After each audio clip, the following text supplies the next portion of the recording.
Muchísimas gracias por continuar con nosotros. Seguimos con la serie Somos Más, haciendo referencia a la historicidad de la fe, el hecho de que el pueblo de Dios es inmenso, una multitud que no se podía contar. Ciertamente la puerta es estrecha, el camino es angosto que lleva a la vida y aquel que lleva a la perdición, aquel camino es ancho y la puerta también. En otras palabras, es el camino de las conveniencias y de las congratulaciones humanas y personales. Pero no significa esto que el pueblo de Dios sea pequeño. El pueblo de Dios es grande, una multitud que no se podía contar, dice la Biblia en el libro de Apocalipsis. La necesidad de presentar defensa de la fe, ¿cuán importante es esto? La epístola a los Gálatas es la más importante de todo el Nuevo Testamento en lo que tiene que ver con la pureza del Evangelio. Henry Mitter, por ejemplo, llegó a decir que sin esta epístola, no existiría realmente el Evangelio del Señor Jesucristo, sino un híbrido, una mezcla entre judaísmo y cristianismo. Esta mezcolanza daría un evangelio suplantado. No estamos hablando de otro evangelio, estamos hablando de una suplantación del evangelio, aunque Pablo también añade que es otro evangelio, en el sentido de que es un evangelio suplantado, ya deja de ser el evangelio. Y creo que hoy se está jugando mucho a eso, a la suplantación del evangelio, a mezclar el evangelio, lo que estamos viendo con la idea ecuménica, que no solamente se refleja en el contexto del catolicismo y las demás religiones de Medio Oriente, también se puede observar en el contexto de la mundanalidad de comunidades que han tenido históricamente credos sanos, pero han echado esos credos a un lado. Y hay personas que han llegado hasta decir que bueno, discutíamos por cosas anteriormente que ya no discutimos. Una mala señal. El pueblo de Dios tiene que estar preparado para presentar defensa de la fe. Es decir, que la sana discusión y hasta la acalorada discusión siempre existirán en el contexto del pueblo de Dios. Son necesarias para poder encontrar la verdad. Cuando usted se acomoda a su ambiente, cuando usted dice la unidad, sí, pero la unidad debe de estar fundamentada en la verdad.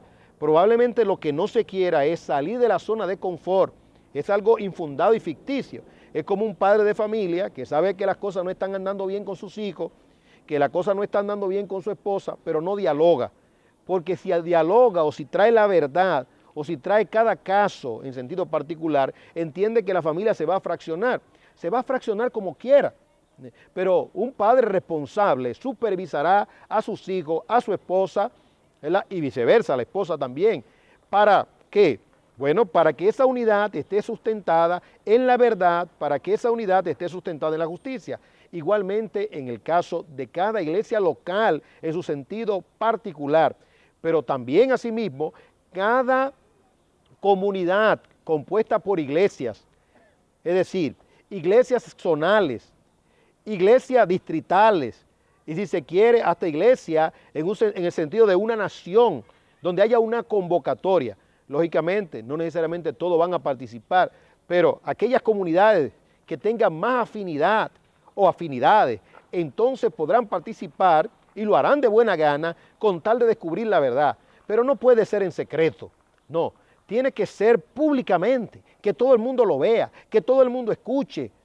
Ahí el ego tiene que estar subyugado, porque a veces tenemos temor, ¿verdad? Y nos convertimos en maestros de la argumentación y pudiéramos rayar en sofistas y usar sofismo precisamente para tratar de políticamente ganar los afectos. No se trata de eso, se trata básicamente de que el pueblo de Dios con su mente despierta pueda discriminar y absorber la verdad de Dios y el que está en el error pueda cambiar, porque Pedro cambió, Santiago cambió, si no, no estuvieran en el Nuevo Testamento, si no, no existiera una epístola de Santiago. Es decir, que ese Santiago que usted ve ahí en la Biblia se desvió en un momento, pero volvió sobre sus pasos y el concilio en Jerusalén sirvió para vindicar a Pablo cuando le dieron la oportunidad. Es decir, que estas cosas son importantes, no por el bien de una persona, ni el bien de una comunidad, por el bien del Evangelio y del pueblo de Dios. Bueno, analicemos entonces la epístola de Pablo a los Gálatas. Comencemos con el versículo 1. Dice Pablo, apóstol. Observe esto. Pablo, apóstol. En otras epístolas Pablo no se expresa así. Pero ahora él quiere destacar su autoridad. Y oiga cómo añade, no de parte de hombres, ni mediante hombre alguno, sino por medio de Jesucristo y de Dios el Padre, que le resucitó de entre los muertos. En otras palabras, que nadie ponga en duda mi apostolado, porque a mí quien me escogió para ser apóstol fue el mismo Señor Jesucristo. En su carta a los Efesios, el capítulo 4, él dice que Cristo mismo constituyó a unos apóstoles. En ese sentido, entonces Pablo fue constituido oficialmente por Cristo para apóstol. Él no tenía que preguntarle a nadie si su apostolado era verdadero o no. Él estaba seguro de que su ministerio había venido de parte del Señor Jesucristo. Y a todos los hermanos que están conmigo, Pablo sabía que en el contexto de esa comunidad había un pueblo, es decir, que había un remanente, aunque se daba la impresión de que todo estaba perdido, que estaban siguiendo un evangelio suplantado u otro evangelio. Pero dice Pablo, los que están conmigo, a las iglesias de Galacia, gracias a vosotros y paz de parte de Dios nuestro Padre y del Señor Jesucristo, que se dio a sí mismo por nuestros pecados para librarnos de este presente siglo malo, conforme a la voluntad de nuestro Dios y Padre, a quien sea la gloria por los siglos de los siglos. Amén.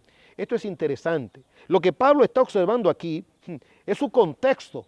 Él vive en un mundo malo. En otras palabras, él no está pegado a esto aquí.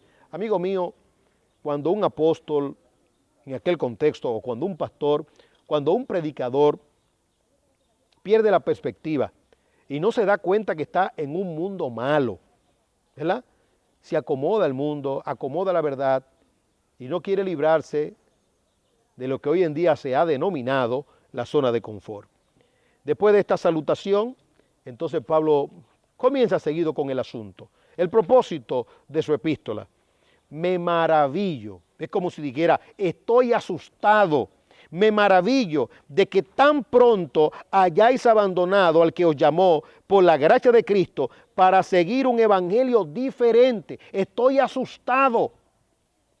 Óigame, donde quiera que Dios siembra trigo, el diablo siembra cizaña. Esa es la gran verdad. Pablo no perdió su capacidad de asombro. Pablo sabía que estas cosas se podían dar, pero tenía demasiada sensibilidad espiritual. Se asustó Pablo.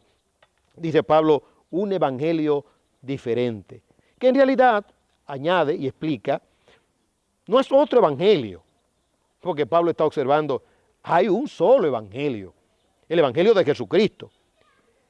Solo que hay algunos que os perturban y quieren pervertir el evangelio de Cristo. Subraya esa palabra, pervertir. A veces somos muy sensibles, ¿no? Y nos tornamos muy vulnerables al escuchar palabras tan fuertes. Bueno, se dice que de todas las epístolas, la más fuerte es esta. Después le sigue la de Corinto. Esta es la más contundente. Es un término peyorativo cuando Pablo dice que quieren pervertir. Ahí estaba incluido Santiago, ahí estaba incluido Pedro, ahí estaba incluido Bernabé, ahí estaban incluidos los emisarios de Santiago. Puede ser que sí. Dice que quieren pervertir el evangelio. ¿Había una intencionalidad? O simple y llanamente se puede decir, bueno, que fue casuística y que no había una intencionalidad. Mire, eso es algo grande. Que a usted lo comisionen para un trabajo, y usted es un comisionado, y de comisionado usted se convierte en propietario. Pablo dice, yo tengo conciencia de que yo soy un comisionado. Estas personas trataron de pervertir el evangelio de Jesucristo. Algunos que os perturban, la palabra perturbar es interesante, confundir, ¿verdad? Óigame, una iglesia en paz y tranquila, vienen personas con autoridad a quitar y a romper ese vínculo de paz entre esos creyentes, pero no estaban despiertos espiritualmente. Dice Pablo, pero si aún nosotros o un ángel del cielo os anunciara otro evangelio contrario al que os hemos anunciado, esta es otra palabra fuertísima, o fortísima, como se dice también, sea anatema. La palabra anatema significa maldito. Es decir, Pablo está diciendo, esto es tan grande, este evangelio es tan singular, este evangelio es tan único, que cambiarlo se cae en maldición. Y Pablo hace una oración imprecatoria. Algunos discuten y hablan y están vigentes las oraciones imprecatorias. Bueno, aquí hay una imprecatoria. Aquí hay una. Aquí dice, sea anatema. En otras palabras, sea maldito. Oh, y puede ser tal cosa. Bueno, dice el Señor, el que no me ama a mí, más que a padre y hermano, no es digno de mí. Es decir, el que no aborrece, en otras palabras, este evangelio es lo más grande, es el evangelio de salvación de la humanidad. Pablo tomó en su justa dimensión este evangelio.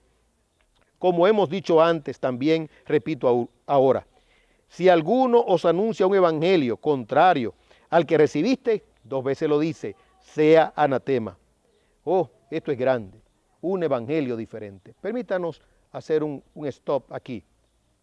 ¿Qué hace del evangelio un evangelio diferente? Ese es el trabajo que haremos con los pastores y diáconos de Iglesia Bíblica de la Gracia. ¿Qué lo hace? Puede ser que Pedro entendía que lo que estaba pasando allí, digámoslo así, era un asunto de libertad cristiana. En otras palabras, yo tengo libertad para juntarme con lo de la circuncisión, si quiero, pero Pablo no lo vio así. Pablo dijo, es que hay algo detrás, hay una creencia, hay una doctrina, y eso hace del evangelio otro evangelio. Es decir, que son las doctrinas fundamentales las que realmente van a determinar, ¿verdad? Porque hay cosas como la que menciona Pablo en Romanos capítulo 14, que son de libertad cristiana. Pero hay otras que no, que inmediatamente convierten el evangelio en otro evangelio. Y entonces hay que venir con toda la fiereza, con toda la intensidad, como lo hizo el apóstol Pablo. Como hemos dicho antes, también repito ahora, si alguno os anuncia un evangelio contrario al que recibiste, sea anatema.